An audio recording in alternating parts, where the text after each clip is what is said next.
બાળમિત્રો, આજે હું તમને સર્વદમનની વાર્તા કહીશ. એક જંગલ હતું. તે જંગલની નજીક એક આશ્રમ હતો. આશ્રમમાં સર્વદમન નામનો છોકરો તેની માતા અને ગુરુજી સાથે રહેતો હતો. સર્વદમન ખૂબ જ નીડર અને સાહસી. તે આખો દિવસ જંગલમાં પ્રાણી પક્ષીઓ સાથે રમ્યા કરે. એક દિવસ સર્વદમન હરણ, સસલા અને પક્ષીઓ સાથે રમતો હતો.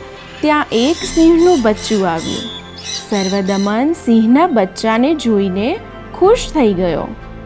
તે સામે દોડતો ગયો અને બચ્ચાને ઉંચકી બગલમાં દાબી લીધું.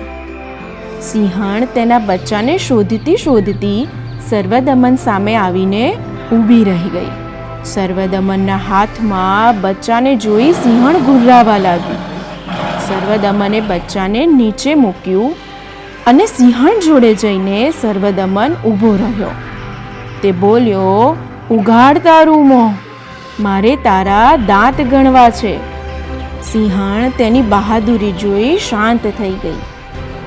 સર્વદમને સિંહનું મોં ખોલ્યું અને તેના દાંત ગણવા લાગ્યો.